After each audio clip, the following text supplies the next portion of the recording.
Boas, boas, galera. Vamos lá, se ligue na área, se ligue no YouTube, no podcast, tudo para facilitar a vida de vocês. Simbora então, é o seguinte: funções essenciais à justiça. O que são? Definição, o que são as funções essenciais à justiça?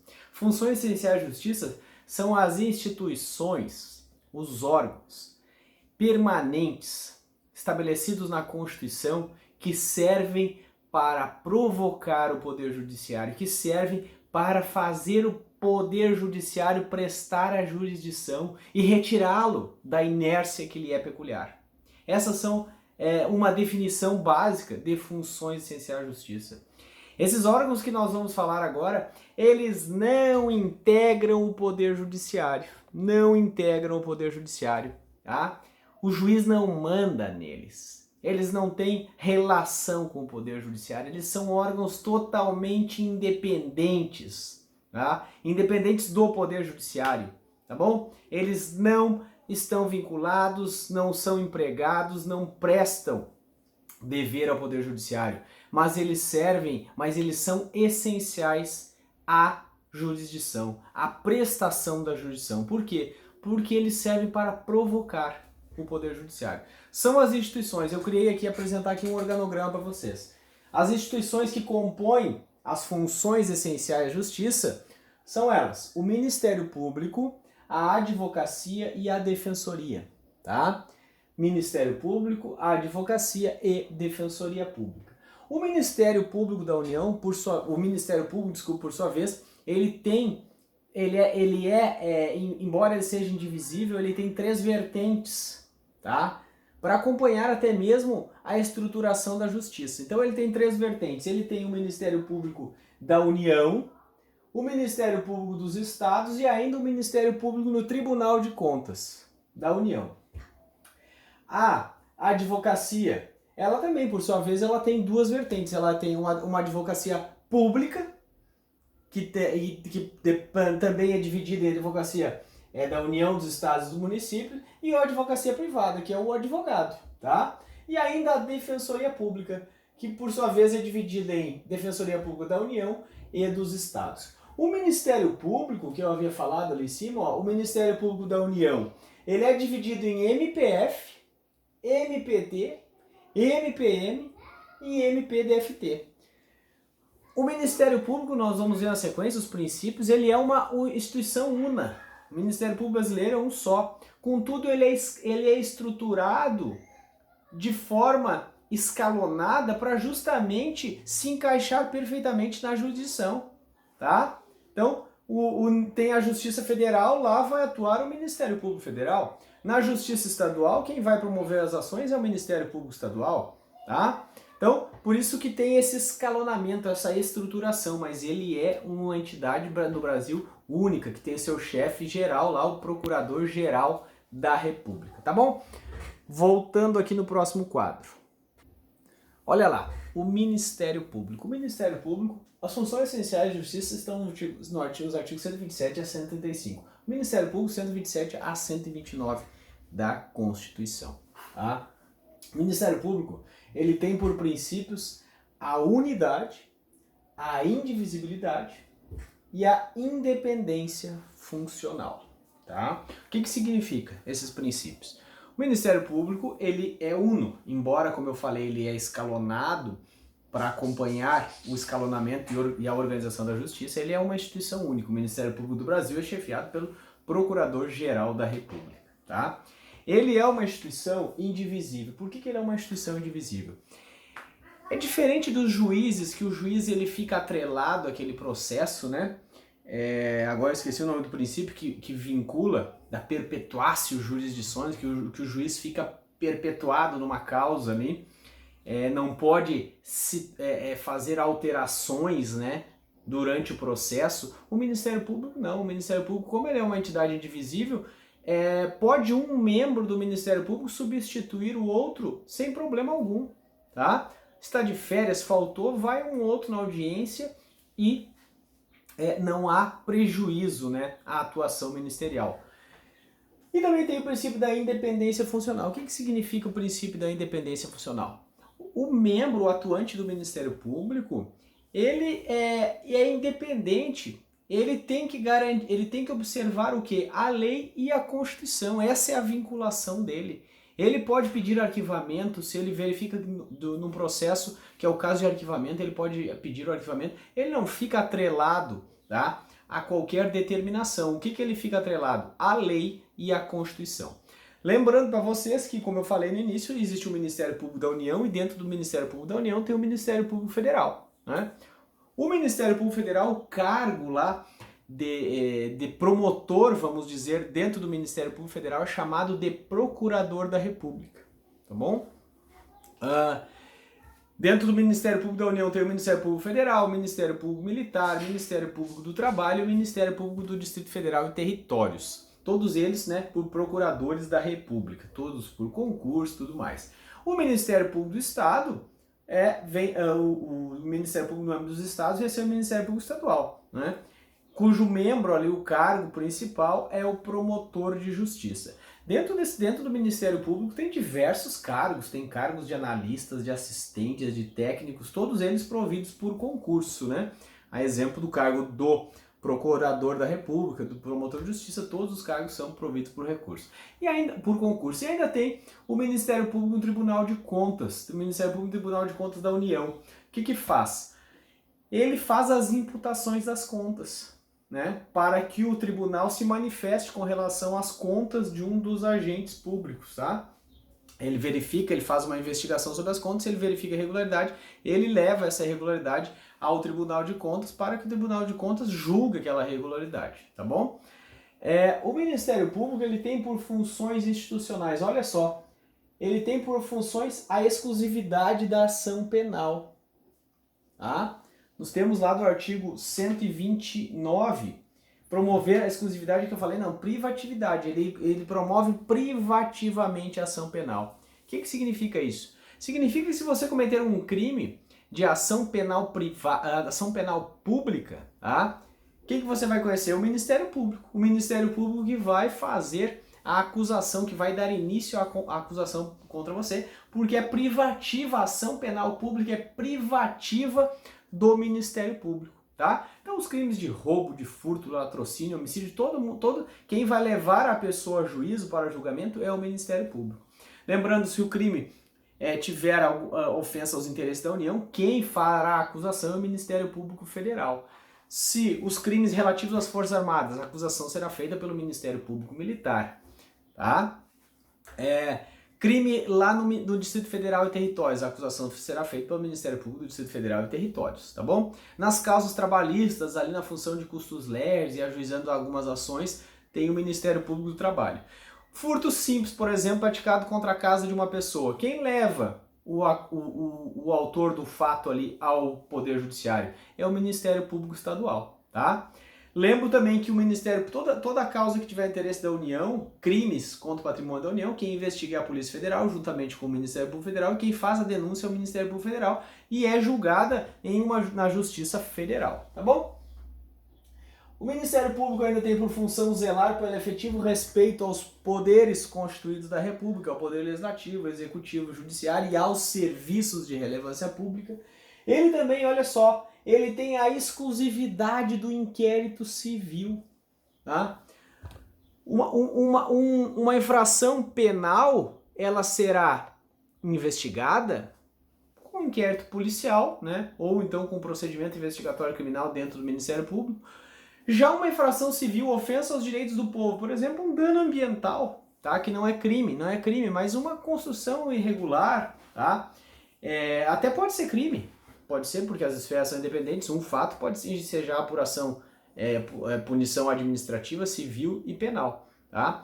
O Ministério Público, ele tem o inquérito civil para fazer investigação com relação a ilícitos civis cometidos contra os direitos do povo, a exemplo de ilícitos ambientais, ilícitos ao patrimônio público, ilícitos ao patrimônio cultural, tá bom? Ele tem, aí sim, o inquérito civil é exclusivo, só o Ministério Público pode se utilizar do inquérito civil. Só que o inquérito civil não leva nada a juízo, né? Quem leva a juízo é a ação civil pública, essa sim. Tá? o Ministério Público ele não é titularidade exclusiva, ele pode propor ação civil pública, assim como tem outros legitimados que vocês viram lá na aula de interesse difuso e coletivos, tá bom? Então, o Ministério Público, sobrevindo, verificando a ocorrência de lesão aos interesses, né, ou direitos, interesses difusos e coletivos, sobrevém para ele o inquérito civil para investigar e a ação civil pública para levar essa pessoa a juízo. O Ministério Público também tem por função institucional o controle de constitucionalidade, dar início às ações do controle de constitucionalidade, tá? Geralmente o Procurador-Geral da República, ele propõe, né, no Supremo Tribunal Federal alguma ADI. Lembro para vocês que no âmbito federal, o chefe do Ministério Público, o chefe do Ministério Público da União é o Procurador-Geral da República. E o chefe do Ministério Público Estadual é o Procurador-Geral de Justiça, tá? Mas o chefe do Ministério Público Brasileiro é o Procurador-Geral da República. O Ministério Público Brasileiro, você fala, seria a soma de todos esses ministérios públicos, né? O Ministério Público também exerce uma função de controle externo da atividade policial. Ele faz a verificação da atividade, da correta e devida atividade da Polícia Federal, da Polícia Civil, de todas as polícias do Brasil. Ele promove o controle externo dessa atividade policial. Tá bom? Olha só. Advocacia pública, tá? A advocacia pública, ela também é escalonada conforme os níveis da federação, né? É dividida em advocacia pública da União, advocacia pública dos estados e advocacia pública dos municípios, certo? A advocacia, basicamente, o que faz a advocacia pública desses entes? Eles fazem a defesa desses entes, né? Fazem a defesa do ente tanto judicialmente quanto extrajudicialmente. Toda ação que você entrar, por exemplo, contra o município, vai ter lá um procurador do município, né? Um assessor jurídico do município vai fazer a defesa desse ente municipal em juízo. Tá? Mesma coisa se você tiver contas, né, que você deve para o município. Quem é que você vai conhecer? Você vai conhecer um procurador do município, porque ele vai ajuizar a ação de cobrança contra você. Então está aí a advocacia pública do município, certo? Olha lá, a advocacia pública da União, ela é mais complicada. Ela é mais complicada por quê? Porque ela é dividida em Procuradoria Federal, Procuradoria da Fazenda Nacional e a Procuradoria Geral da União. Então a AGU, a Advocacia Geral da União, ela tem 3 ramificações. Procuradoria Federal, lá em cima, ela faz o quê? Ela faz aquele assessoramento às autarquias federais e às fundações federais. Ela faz o serviço jurídico para você... como é que é o cargo? O cargo é um concurso, procurador federal, ele vai prestar assessoria às instituições, às fundações públicas federais, às autarquias públicas federais, tá? A Procuradoria da Fazenda Nacional, ele faz a cobrança da dívida ativa da União. Você vai fazer um concurso também e vai atuar na função de procurador da Fazenda Nacional. E lá você vai fazer o quê? Vai fazer as cobranças, né, das dívidas que as pessoas têm com a União. Procuradoria Geral da União. Procuradoria Geral da União, ela faz a defesa da União propriamente dita. Toda vez que você ajuizar uma ação contra a União especialmente, não contra as suas instituições ali, autarquias, fundações, mas contra a própria União, quem vai fazer a defesa é um advogado da União, tá? E também as ações que ajuizarem, né, em favor da União, quem vai fazer seria o advogado da União. Olha só, a advocacia, então, a Advocacia Pública da União, ela representa judicial e extrajudicialmente a União. E quando eu falo representa judicial e extrajudicialmente a União, eu estou falando dos 3 poderes, do Legislativo, do Executivo e do Judiciário, tá? Se por acaso uma demanda, se você precisa demandar o Poder Judiciário da União por um erro judiciário, quem vai ser o réu? É o Poder Judiciário da União? Não, é a União. Quem vai fazer a defesa? Vai ser o juiz que vai ele próprio fazer a defesa? Não, vai ser um advogado da União que vai fazer a defesa do juiz que atuou naquele caso. Se você ajuizar uma ação contra o Poder Legislativo da União, tá? Você vai ajuizar contra o Congresso Nacional, contra o Câmara dos Deputados? Não, você vai ajuizar contra a União, porque eles são braços, eles são órgãos da União, tá? Então, e quem vai fazer a defesa são os advogados da União. Então ela faz a representação judicial e extrajudicial da União. E também presta consultoria e assessoria ao Executivo, né? Presta assessoria e consultoria ao Executivo. Então o presidente Bolsonaro está com dúvidas lá com relação a sancionar alguma lei. Ele vai falar com quem? Ele vai falar com o advogado-geral da União, né? Que é o chefe da Advocacia Geral da União, vai perguntar, então, parceiro, me diz uma coisa, o que eu faço? Sanciono? Tem alguma inconstitucionalidade aí? Dá uma olhada para mim. Tá? Ele vai fazer uma espécie de uma consultoria, vai pedir um parecer ali para o advogado-geral da União para que ele se manifeste com relação aquele projeto de lei. Então ele presta uma consultoria, uma assessoria jurídica ao Executivo. E quem é que presta assessoria jurídica ao Judiciário e consultoria? Ninguém, porque eles já são especialistas em questões jurídicas. Então a Advocacia Geral da União ela não presta consultoria e assessoria ao Poder Judiciário, presta assessoria e consultoria ao Poder Executivo, né? A assessoria e consultoria jurídica ao Legislativo são os procuradores lá legislativos que trabalham no Congresso Nacional, eles que vão prestar assessoria legislativa, jurídica legislativa para o Legislativo, tá bom? No âmbito dos estados tem os procuradores dos estados. Procuradores dos estados, eles fazem a defesa do estado, eles cobram as dívidas do estado. Se você ajuizar uma ação, por exemplo, contra a polícia militar, a ré vai ser a polícia militar? Não, a ré vai ser o estado. Quem vai fazer a defesa? Um procurador do estado, tá? Se você ajuizar, imagina lá, o carro da Câmara Municipal de Vereadores lá bate no seu carro, causa um dano a você. Você vai ajuizar a ação contra quem? Contra o município, não contra a Câmara de Vereadores, né? Quem é que vai fazer a defesa do município? Um vereador? Não, quem vai fazer a defesa do município é a Procuradoria Geral, a Procuradoria do município, a Procuradoria Jurídica do município, que vai fazer a defesa da Câmara Legislativa, da Câmara de Vereadores, tá? Então, essa advocacia pública, ela presta assessoria jurídica aos estados. Quando eu falo estado, eu falo ao legislativo, ao executivo e ao judiciário. Ela faz a representação. Procuradoria do Estado, ela faz a representação de quem? Ela faz a representação do legislativo, representação judicial e extrajudicial do legislativo, do executivo e do judiciário do Estado. A Procuradoria do município faz a defesa de quem? Ela faz a defesa judicial e extrajudicial do legislativo e do executivo, porque no município não tem judiciário.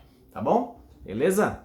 Ainda dentro de advocacia, né, tem a advocacia privada. Só que a advocacia privada, ela faz a defesa de quem? Ela faz a defesa dos nossos interesses, dos interesses das pessoas privadas, dos interesses dos particulares. E a advocacia privada está lá, as regras estão no Estatuto da OAB, né?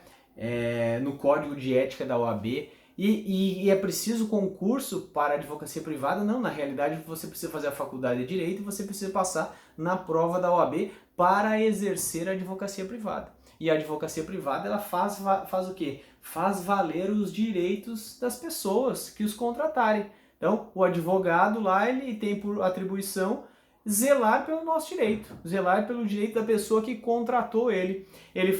O advogado, ele faz tudo isso aqui, só que para as pessoas privadas. Ele faz a defesa judicial de você, de uma causa sua. Ele faz uma defesa extrajudicial se você tem um processo em tramitação no Detran, se você tem um processo em tramitação na Receita Federal, você pode contratar um advogado, ele vai lá e vai fazer essa defesa para você no âmbito extrajudicial. Você tem uma dúvida, jurídica, você pode contratar um advogado, fazer uma consulta a um advogado e pedir que ele te dê um parecer sobre certo assunto jurídico. Ou então você pode contratar um advogado, você tem uma empresa, você pode contratar um advogado para ser seu assessor jurídico do seu escritório, né?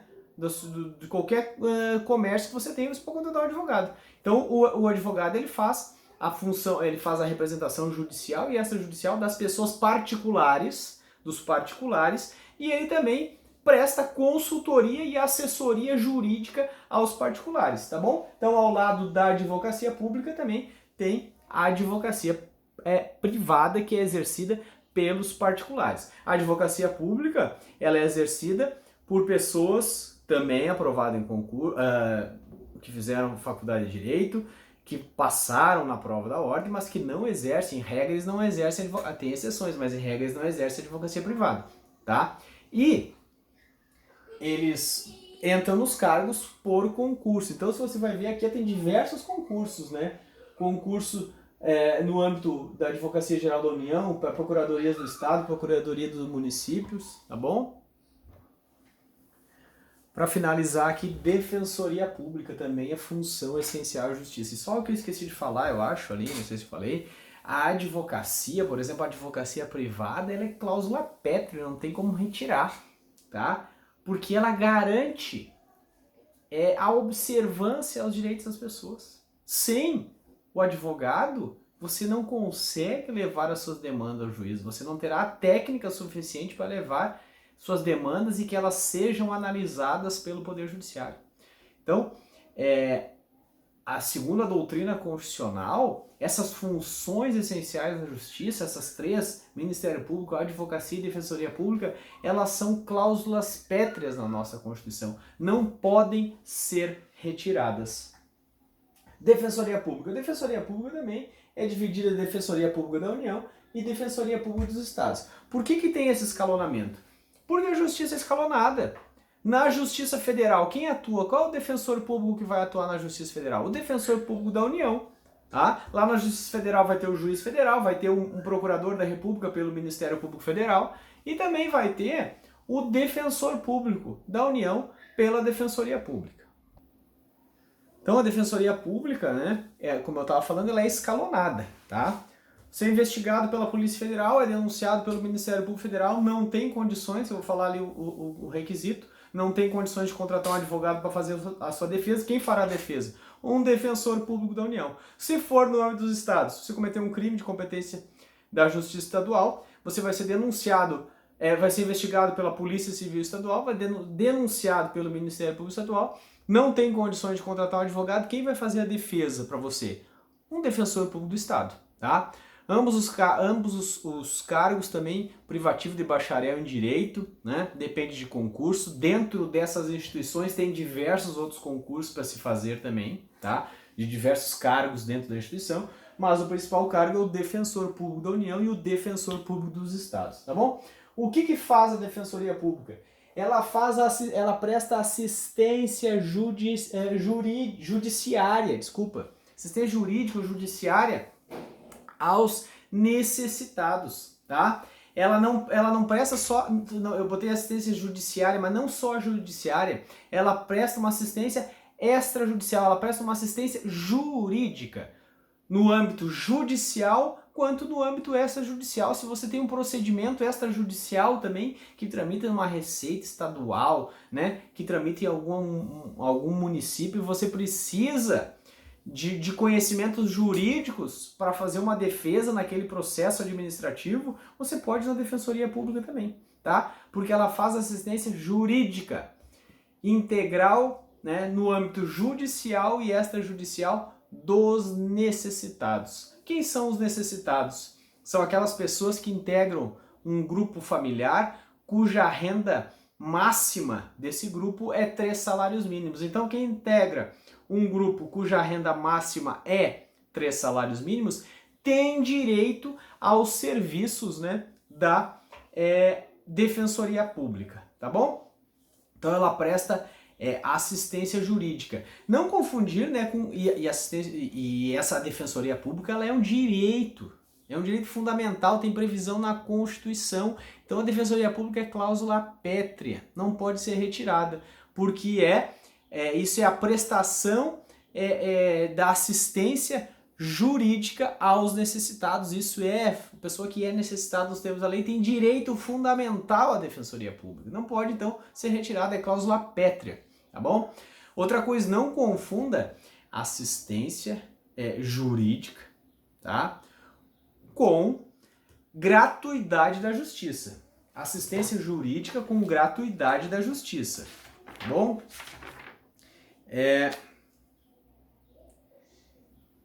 Cadê? Assistência jurídica, tá certo. Não confunda assistência jurídica com gratuidade da justiça. A gratuidade da justiça é o não pagamento das taxas do Poder Judiciário. Você não paga as taxas. E como que você faz para não pagar umas taxas às custas do processo? Você tem que fazer aquela declaração de que você não tem condições de arcar com as custas do processo sem prejuízo do seu sustento e da sua família. É diferente, tá? Então, para não pagar as custas, as taxas que o Poder Judiciário cobra para movimentar seu processo, você tem que fazer essa declaração, né, de hipossuficiência, que aquilo ali, se você pagar aquilo ali, vai comprometer o sustento da sua família. Já para a Defensoria Pública é diferente. Pode ser que então tu tenha a gratuidade da justiça, mas não consiga o defensor público, tá? Por quê? Porque se você pode ganhar 10 mil por mês, mas o seu salário está todo comprometido, porque seu filho tem faculdade, não sei mais o que, tu não tem como pagar a taxa, tá? Agora, segundo os requisitos, os critérios ali para você obter o serviço da Defensoria Pública, você tem que integrar um grupo cuja renda total não ultrapasse 3 salários mínimos, tá bom? Então, diferença da gratuidade da justiça para assistência jurídica gratuita, tá bom? Galera, dúvidas, o que vocês vão fazer? Vocês vão lá nos artigos 127 a 135 da Constituição e vão dar uma lida nisso aí, tá bom? A aula de hoje ela é complementada pelo podcast Nosso Direito Constitucional, que tem em qualquer agregador de podcast, você encontra lá o episódio sobre funções essenciais da justiça. Aí você quer dar aquela corrida, quer fazer aquele exercício físico, mas precisa estudar, você faz os dois ao mesmo tempo, vai lá no podcast, beleza? Se liga na dica então, fechou, aquele abraço, fui!